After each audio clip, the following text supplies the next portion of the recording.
Et gaff til a gaff. Et gaff til a gaff.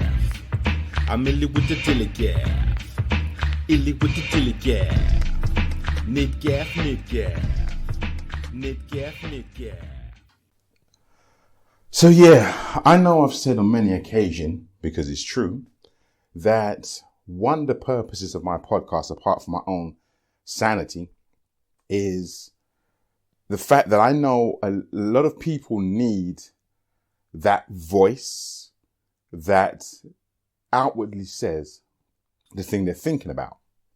So, you might see a situation, like for example, I'll relate to the last podcast I made, Trump's refusal to cede his election loss, and think, good grief, that guy's just like a dictator from Latin America or Africa.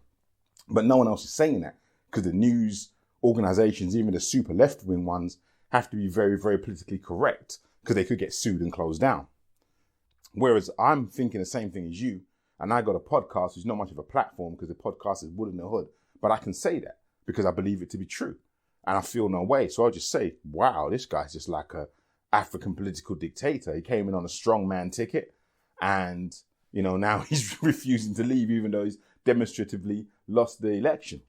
So that's really one of the reasons for this podcast, because, I want to be that voice for the other people who think and feel these things and feel very lonely and confused. And it can sometimes be very depressing and challenge your mental health if you think that, you're the only one who thinks or sees these things and no one else sees the world the same way as you.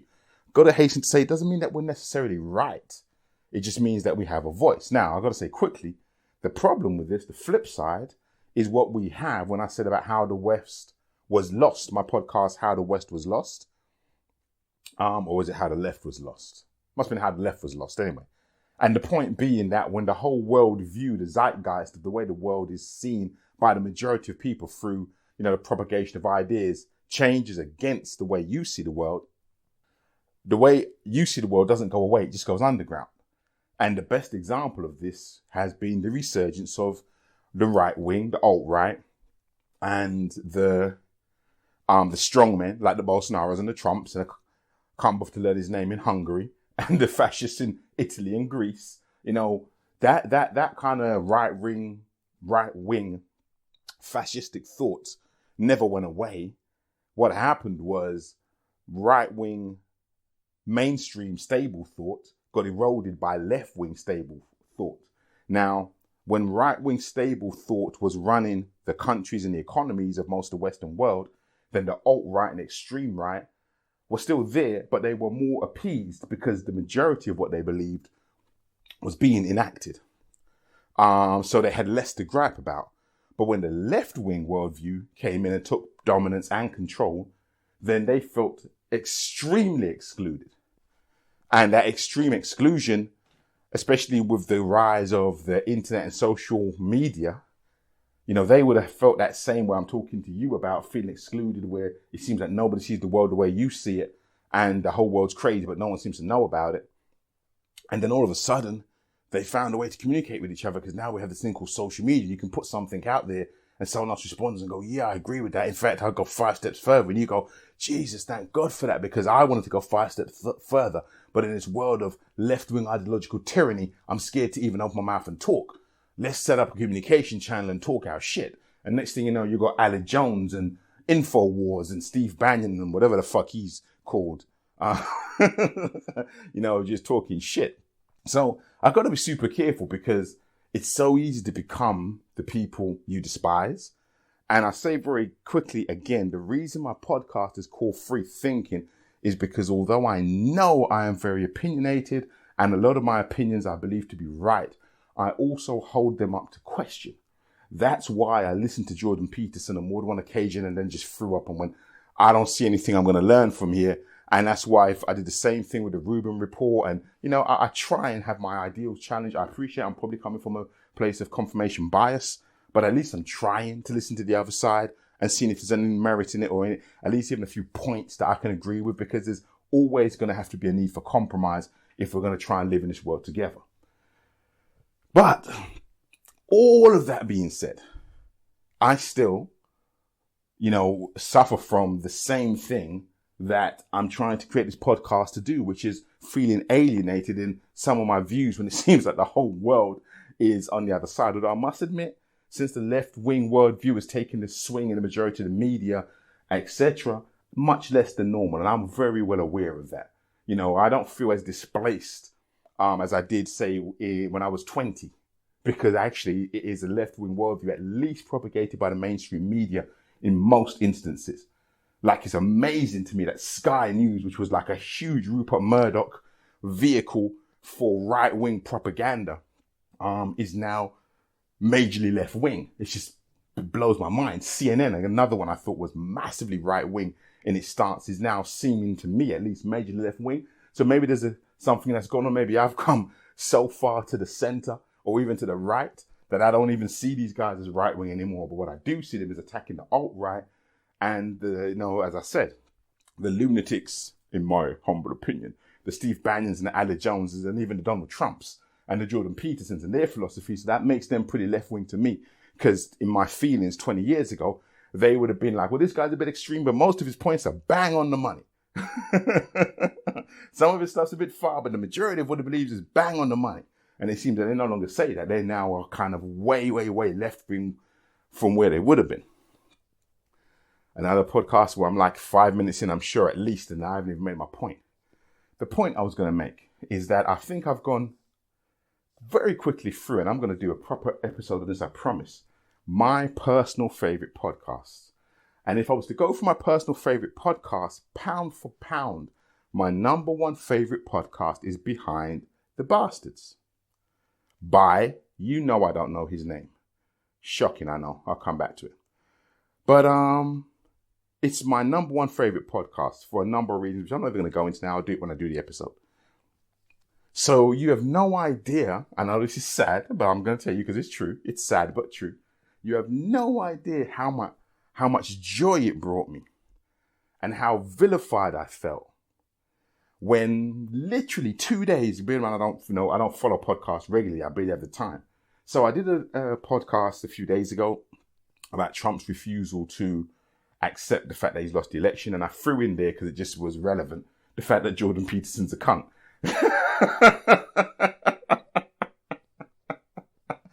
I'm trying to be open-minded. I'm trying, I promise.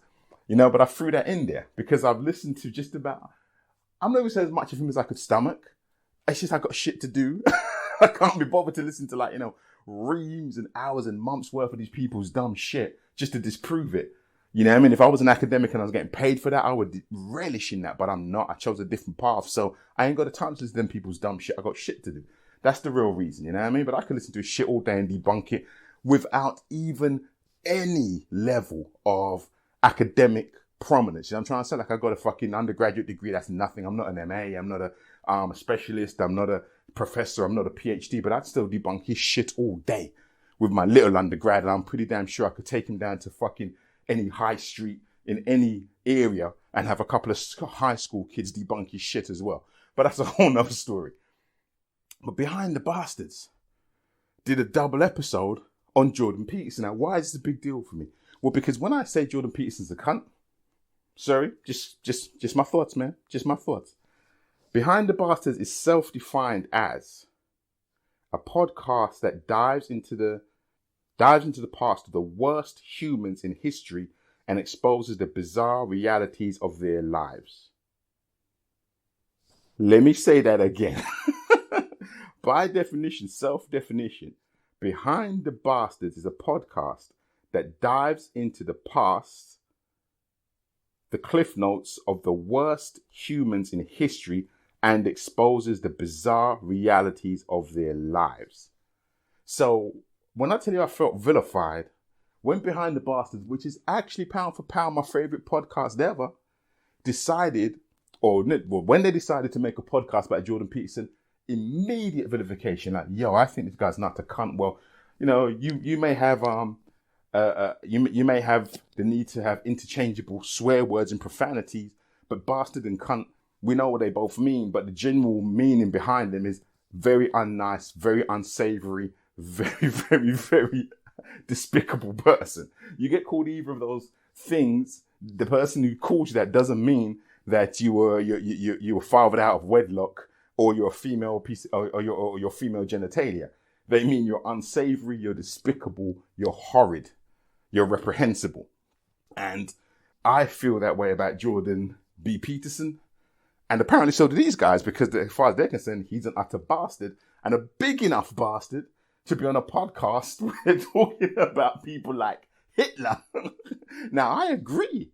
I totally agree. I know, just like I said about Trump being a dictator, and if he was in the right country, but wasn't meant to be the worldwide defender of democracy, if he had got that election in another country, he would be going nowhere, because he has every hallmark of a dictator. It's clear.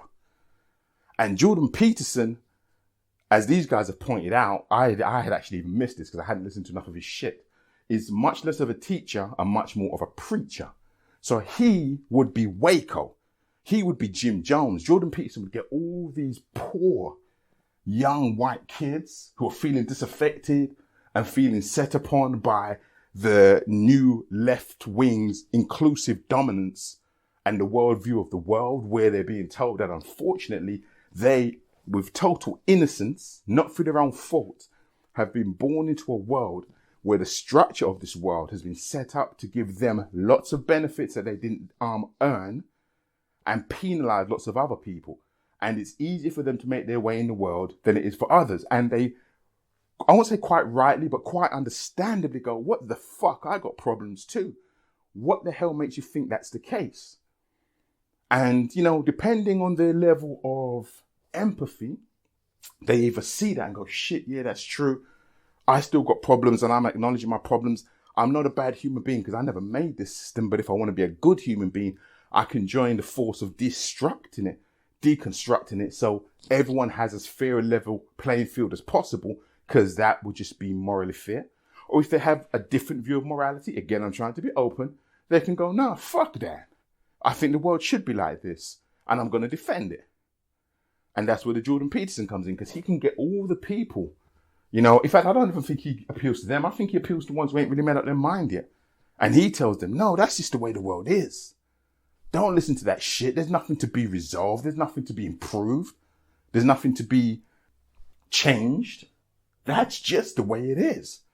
We didn't create a world where we're at the top of the pyramid.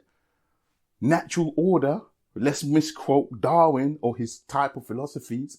Natural order creates this scenario.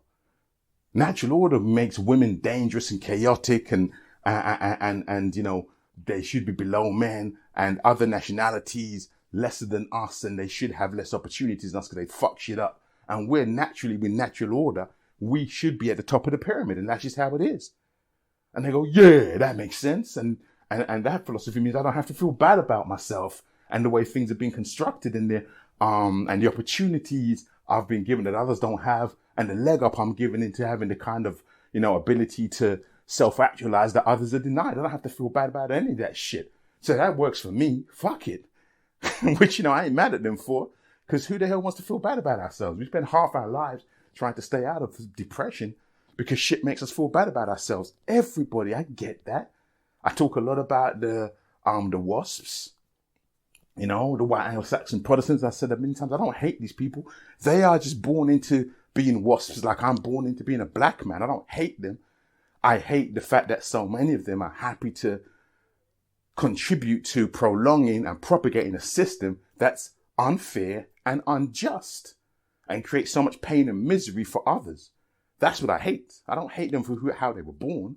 How the fuck could I hate them for how they were born any more than hating LGBTQ people for how they were born, or black people for how they were born, or Indian people or Chinese people? Yeah. So I'm done now. I just want to thank Behind the Bastards, Robert. I know that's your name, but I can't remember your full name.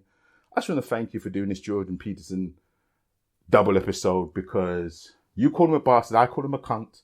Potato, tomato. But what I feel really vilified about, what comforts me massively, is somebody who has looked into the worst people on the planet totally agrees with my on-the-fly assessment of just how fucking dangerous and deluded this guy is. And that, my friends, for me, my comfort, and my sanity is priceless. Et gaff til a gaff. Et gaff til a gaff. I'm illy with the till a gaff. Illy with the till a gaff. Nit gaff, nit gaff. Nit gaff, nit gaff.